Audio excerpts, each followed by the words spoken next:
Hi everyone, thank you for joining us today for our webinar, Feeding Communities Accessing Surplus Food from FareShare. So you're very welcome today. I am going to go through a presentation, just giving you a bit more information about FareShare, about where our food comes from and how you can access the food. And then we'll have a Q&A session at the end. So if you do have any questions, you can just type them in the box and we'll get to those at the end of the presentation. So I'm going to start by explaining who we are. Some people probably haven't heard of FareShare and some have heard of us, but you maybe don't know exactly what we do. So FareShare is the UK's leading food redistribution charity. And we take a two-pronged approach. We try to tackle food hunger and tackle food waste. We do this by distributing surplus food to frontline charities and community groups who then support vulnerable people. So the food goes to the groups and not to the individual. By ensuring that good food is not wasted, we turn an environmental problem into a social solution. So in Northern Ireland, FareShare has operated since 2010. And we are operated by the charity Homeless Connect. So Homeless Connect is the representational body of the homelessness sector. They work collaboratively to create a community of support by being the voice of the sector and by delivering direct assistance to those in need through their projects. So they are the membership body for those experiencing homelessness or at risk of homelessness. And they include people with lived experience to help shape strategy. So FareShare remains the largest local food redistribution project in the region. We work with suppliers across Northern Ireland and the rest of the UK to source good quality edible surplus food. So the food that we have coming into our warehouse is of the best of quality. It's within date spec and it can become surplus for a number of reasons, and I'll discuss that a bit further on in the presentation. And it's distributed to our network of 170 plus charity schools and community groups on a weekly basis. So food poverty in Northern Ireland, I'm sure there are many of you on this call who I don't need to tell about food poverty. I'm sure you're dealing with it on a daily basis, but just to give a bit of an overview on food poverty in NI. So 16% or 1 in 6 people in Northern Ireland have experienced food poverty or food insecurity in the last year, and that's equivalent to 354,000 people. That's a lot of people when you consider how small of a population we actually have in Northern Ireland. And this means that at some point over this period, they've run out of food and been unable to afford more, or they've had to reduce their meal size. They've eaten less, they've gone hungry, or they've lost weight due to a lack of money and resources to get more food. 7% of the population accessed food aid, and that's the equivalent to 158,000 people. Now, that is a lot of people, but when you compare it to the amount who have experienced food poverty or food insecurity, it means that there's almost 200,000 people who are in food poverty and haven't come forward to access support. And that can be for a number of reasons. There can be barriers in the way, such as they don't know where to go for support. They maybe feel that they're not entitled to food support. And some people can be embarrassed to come forward and ask for any food support. And it's important that we try and reach those people, try and get as many of them to come forward as possible. And it's just removing the embarrassment from it. And 24% of adults who accessed food aid were in working households. And we're getting this feedback from our community food members quite a lot, that they're seeing a massive increase in those who are the working poor. So how does FareShare support people in food poverty? We provide good quality surplus food such as meat, dairy, fruit and vegetables, bread and bakery, and ambient staples to charities, community groups and schools. So ambient, that's your long life products. So that's pasta, rice, cereals, soup, beans, just any of your long life products that you have, your store cupboard essentials. The money saved by organisations getting food from us can be used for other facilities. And that can be debt management within the organisation. It can be cookery classes for their service users. It can be childcare. For some, they've been able to maybe redecorate their buildings. And for some, it's just keeping the lights on and keeping the organisation going. And as a community food member, you can choose from our inventory on a weekly basis, so you know exactly what food you're going to be receiving. And that's really important because you'll want to give your service users that dignity of choice, where people feel that they're not just being handed food that they maybe don't like, or they'll have no use of, and they'll be able to go into you and choose what they want because you're getting to do that from us. And you'll also know what your service users like and what they don't like. So we'll have an entire list, and one of our admin team will phone you and go through everything on the list. And no 2 days are the same at FareShare. So we might have a product today that we won't have tomorrow because we rely on donations. We don't know what's coming through the door until it comes through. One in five of our community food members have said they would be forced to close without support from FareShare. So how does FareShare work? We source surplus food from manufacturers, retailers, and suppliers, and we have a dedicated food sourcing officer who works with our food donors, and that's developing current relationships and that's taking on new relationships. The food is delivered or collected by our drivers and stored in our warehouse in Mollusk. So we've massive storage capacity. We've 4 walk-in chillers, we've 2 walk-in freezers, and we've lots of ambient storage available. And then our team will contact the charities weekly to offer what we have. So we have an admin officer and we have volunteer admin who will come in and they'll give you a call each week. If you do sign up, you'll be given a delivery day and you'll get your call the day before and your food will be delivered then on your delivery day. The food is then packed into orders by our team of volunteers. We've over 40 volunteers at the moment coming in on a weekly basis, and they can be coming in to help with admin. They can be coming in to deliver food in the vans, but mainly they're coming in to the warehouse and making up the orders each week. And we couldn't do the work we do without our volunteers. The food's then distributed by our drivers and serves our charities across NI. And these are outcomes for 2024 to 2025, just to give you an idea of the scale of our operation. So we distributed 656 tonnes of food and drink across Northern Ireland last year. That went to 172 charities and organisations, and it was the equivalent of 1.56 million meals over that 12-month period.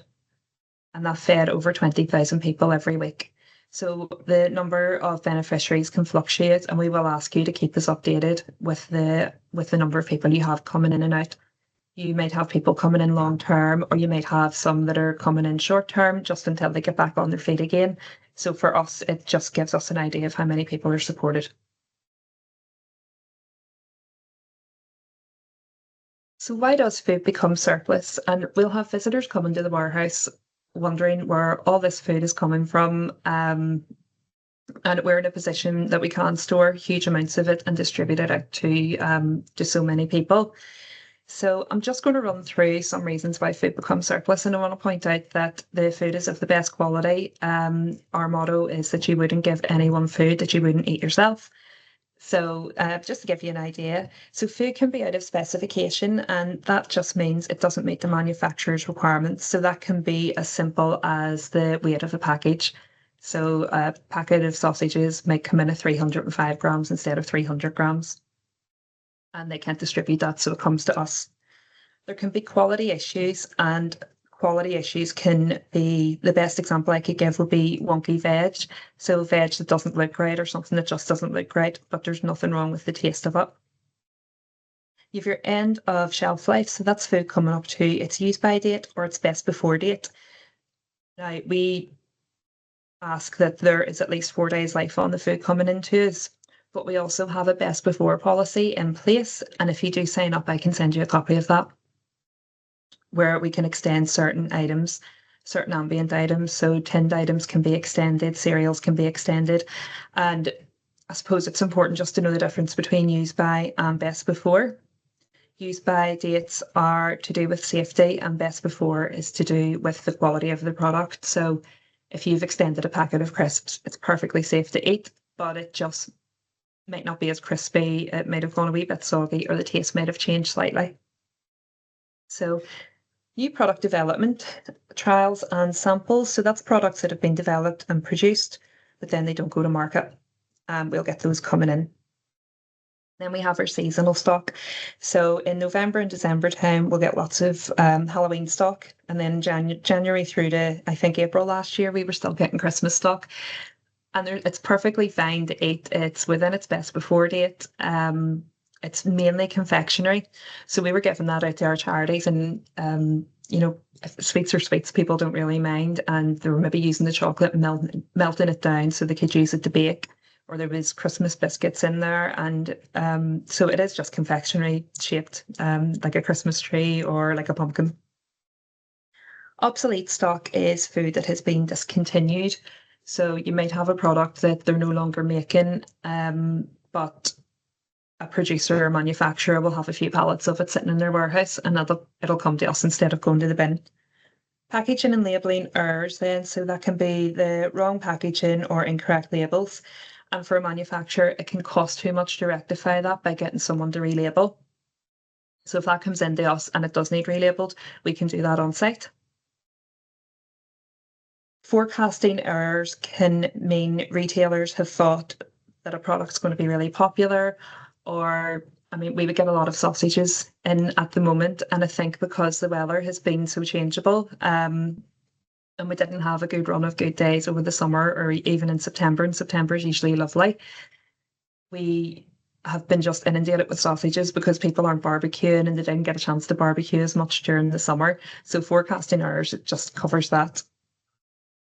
Damaged in transit. So we have had people turn up here with pallets of soup or pallets of beans before, and they've brought it to be delivered, and a couple of cans have been damaged. And instead of taking it, the retailer will say, no, we don't want it. And instead of going in the bin, they'll bring it to us. And all we do is take the damaged tins off, and the rest of the pallet's fine, perfectly fine. And we're able to distribute that.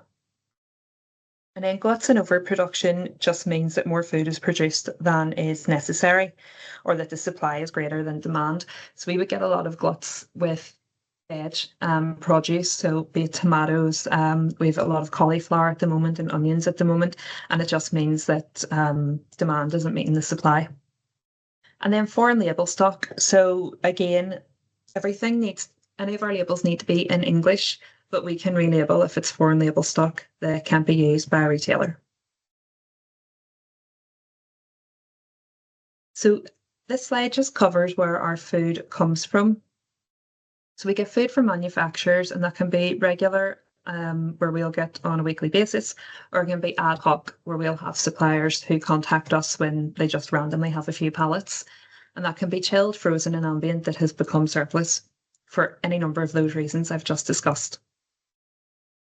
We have our Flex project. So one of our sites in FareShare UK have the facilities to turn their surplus stock into products that are lifelong ambient. So my example of the tomatoes or the cauliflower, they could turn that into a soup because they have the facilities to do too. They'll can that up, and you'll maybe get 3 or 4 years on that. And that helps to deal with any of those gluts. FareShare UK, so we receive frozen and ambient food from the wider FareShare UK network, and they'll deliver that over to us. And then our permanent collection points. So you might have seen this when you're out shopping in Tesco. There's 13 Tesco stores in Northern Ireland who collect for FareShare, and donation points are set up in the supermarkets for customers to donate food. And this is where we get a good lot of our ambient. We don't tend to get a lot of ambient donations from our bigger donors. So this is where we get a lot of our ambient from our permanent collection points. And then at Christmas, there's the Tesco food collection. So that's usually the last weekend in November. And we'll have volunteers going out and speaking to the public about why it's a great idea for them to donate. There's a 25% increase in donations over that weekend. And I think it's because people are explaining, and it's putting it into people's head, because sometimes you'll finish your shopping and walk past the basket and realize you forgot to lift something. Whereas if someone speaks to you about it before, you're more likely to remember. And then our retailers. So I'm going to show you who our food donors are, just a couple of slides on here, but we get a regular supply of mixed, chilled and ambient stock from our retailers. So here's some of our suppliers, and you'll probably recognize a lot of the names here. We're very local, very lucky that we have so many good local suppliers. We've Tesco coming in 3 times a week, as well as their permanent collection points. We've Asda coming in a couple of times a week. We've Dale Farm on a weekly basis. Some of them are regular, some of them are ad hoc, but you'll recognise the names, and this will give you an idea of the types of food we'll be able to supply if you do decide to sign up.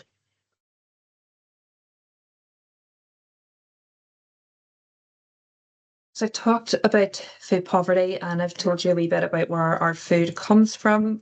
And I just want to cover a bit on food waste. So there's a massive push at the moment on environmental issues. It's really important. It impacts on everyone.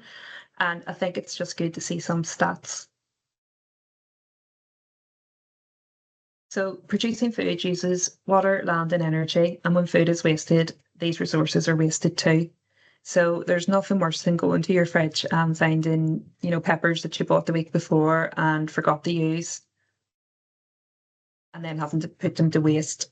But you don't always think about how that impacts on the environment as well. So nearly 30% of the world's agricultural land is currently occupied to produce food that is never consumed. That is a massive, massive amount of food that they know is just going to go to waste. And then there's the financial side of it. And I don't think people really think too much about this.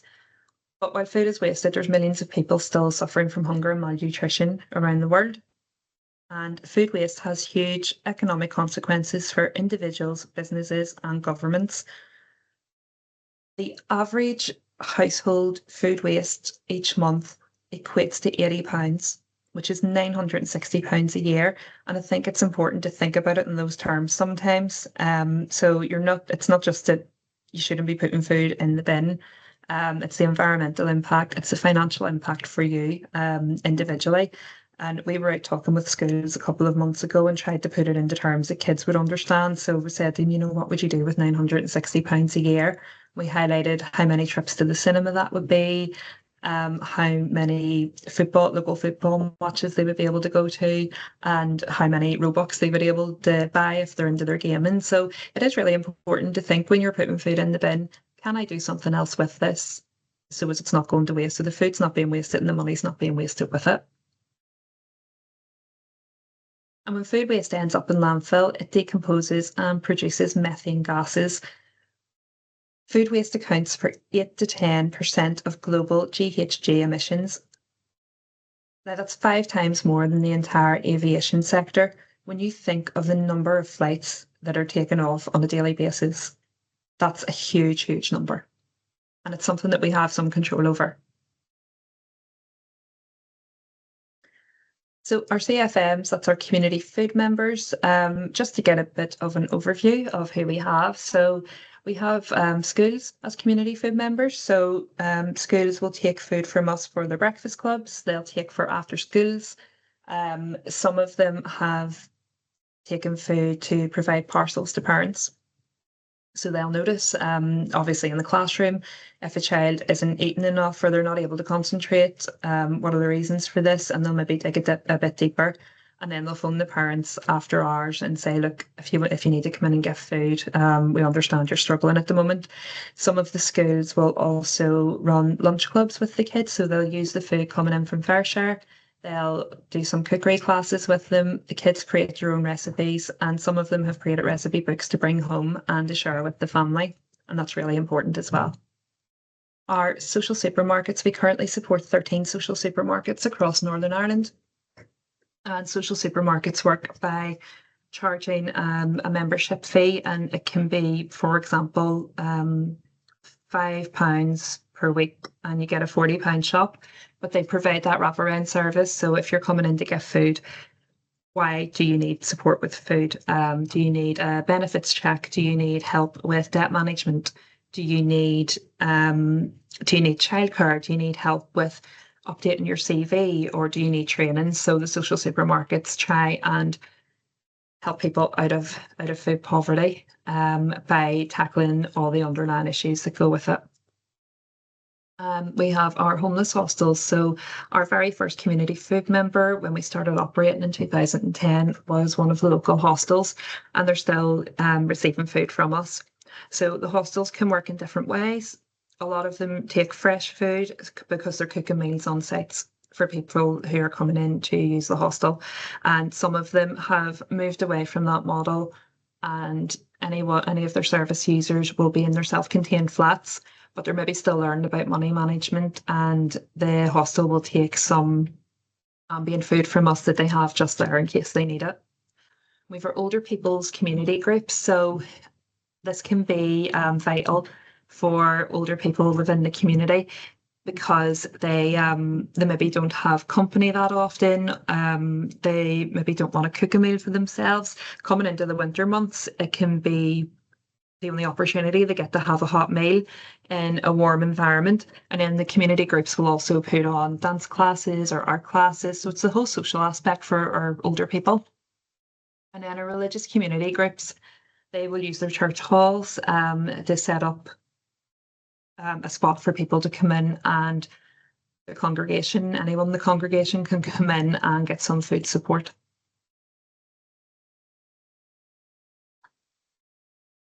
So we do an annual survey with our community food members, and I just wanted to highlight some of the benefits that have been to us from our members.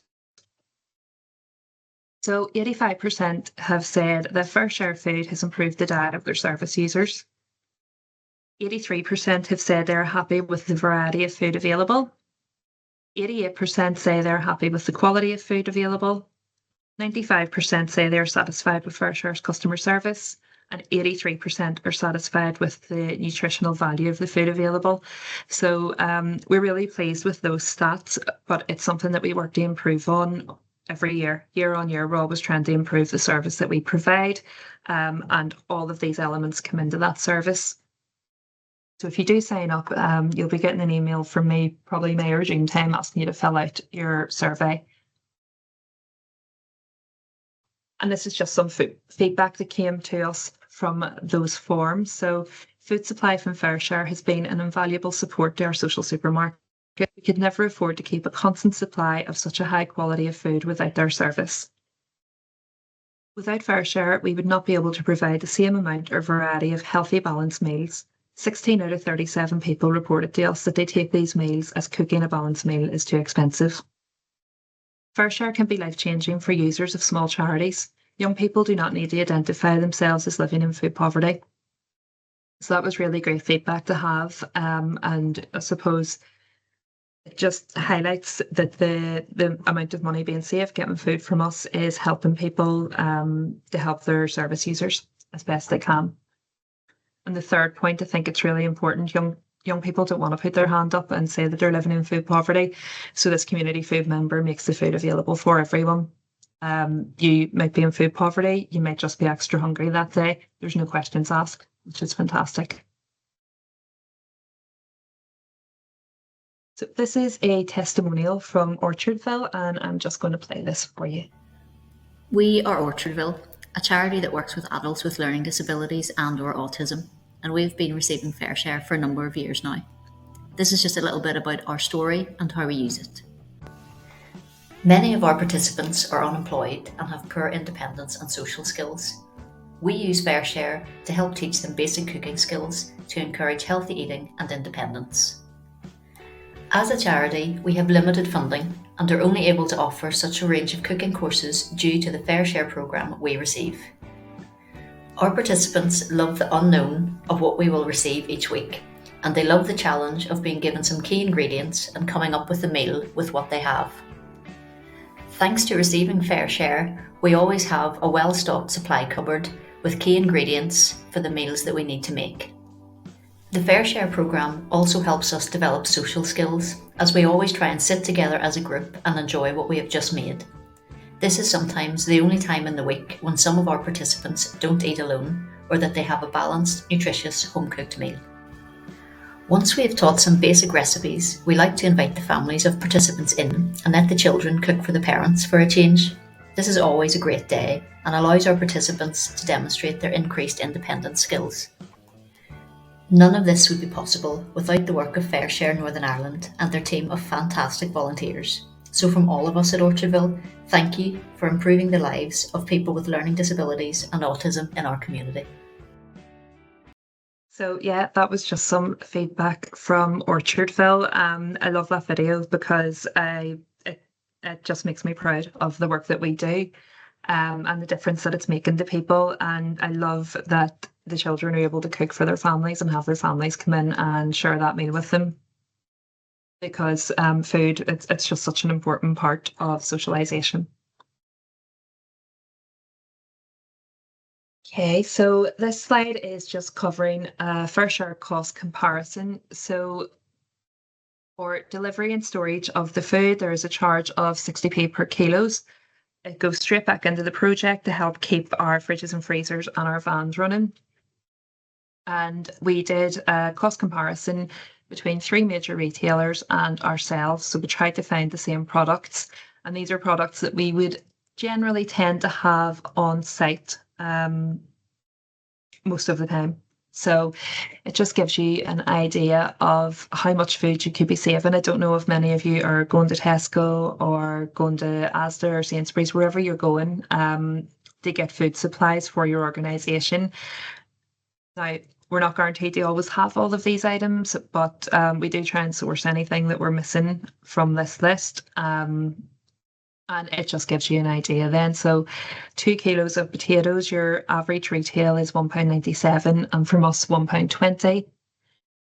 You're making savings on your milk, your bread, your cornflakes. The cornflakes is a massive saving, just looking at that. But it just gives you an idea, and that's a massive saving for any organisation. And if you're taking food like that on a weekly basis, the same amount, if you add that up over the year, it's a huge saving. I can send a copy of that as well. So if you are signing up, I can send an application pack and send that cost comparison along with it. So that has covered every piece of information that you need to know.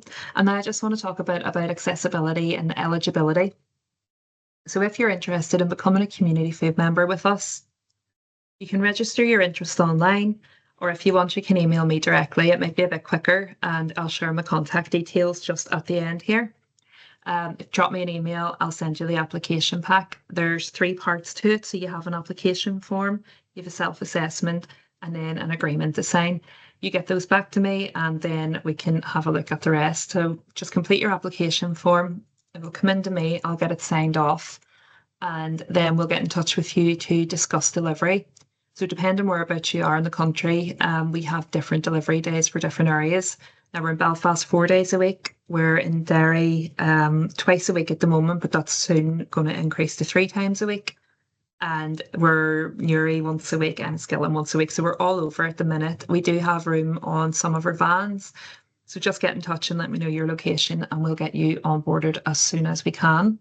Once we've agreed your delivery day and your schedule, you can place an order with the admin team and receive your first order. So you'll tend to get your phone call the day before your delivery, and that just gives the volunteers a chance to get everything made up for you. And you'll get a dispatch note as well. So what can sometimes happen is because of the amount of food, you'll put through an order and the volunteer might not be able to find it in the fridge or out on the floor. So your picking list will be updated, and then your completed dispatch note will be sent to you with your delivery. Our driver will fill in the temperature checks and his registration, and he'll sign off on it, and you'll sign off on it. So just check your food when it arrives. Make sure that everything's there that should be there. And if there's any issues, just get in touch with us, or you can pass the issue back to the driver, but you can always give me a call or give our admin officer a call. So some requirements before you sign up to be a community food member: you need your food hygiene level 2. This can be completed online. There's loads of online courses and it's quite a quick one to complete. But we do ask that at least someone on site has their level 2 food hygiene and that there is someone with their level 2 food hygiene who is there to supervise anybody handling food. You need to be registered with environmental health. So if you're already registered with them and you're going to start receiving food from FareShare, you just need to update them that you're changing what way you're operating. You don't need to wait on a visit before you receive food from us. And then pest control. So we ask that you have pest control contract in place and that you have visitors coming out on a regular basis. If you're renting a room or hiring a room from a landlord, just check with them and see if the building itself has pest control contract in place. You need to provide a wraparound service. So I spoke about this mainly with the social supermarkets, but we do ask that all of our community food members are providing a wraparound service, and it's not a case of giving out food and having the same people coming back on a weekly basis without finding out why. So whether that's that you're cooking with people, whether you're able to signpost them for benefits advice or for debt advice, just that service is in place. You need to be a registered charity or a school. So we do ask for your charity's registration number. And you need a fridge or a freezer. So you need to have those in place. You need to carry out regular temperature checks. That can be twice a day, just when you come in the morning, when you're leaving in the afternoon, and you need to keep a record of those temperature checks. So you can create a Word document with a simple table on it and just have the date and then the sign off, whatever the temperature is, and just the initials of the person who's signing off on it. And then just to highlight that there's a 60p per kilo fee for the delivery of the food. So these are just some links. If you want to find out a bit more information about receiving food, you can get in touch with me, or you can go on our website, fareshare.org.uk/getting food. If you're interested in volunteering with us, it's homelessconnect.org/FareShare volunteer/. And then just to learn more about what we do in general, it's homelessconnect.org/FareShare what we do/. And I'm just sharing all of our social media. So we have our website, we're on Facebook, we're on Blue Sky, we're on Instagram and LinkedIn. And I've just included my email address and the email address for our head of operations. And our office phone number is 02890 332230.